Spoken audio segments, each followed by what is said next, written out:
Hello guys, in this video I am going to show you where can you set the language of the Fatmap application.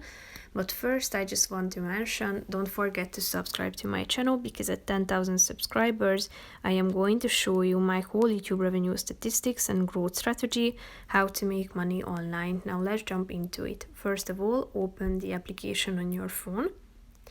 Go to your home page and after that tap on this profile button that you can find at the bottom of the screen. That's the fourth option. And then in the middle of the screen, click on settings. After that, scroll down to the app preferences section and within this section tap on language, which is the second option.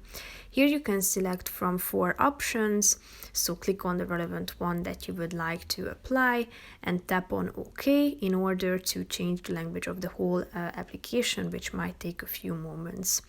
So basically that's it. As you can see, it has been updated automatically. That's it for this video, guys. See you in the next one. Bye bye.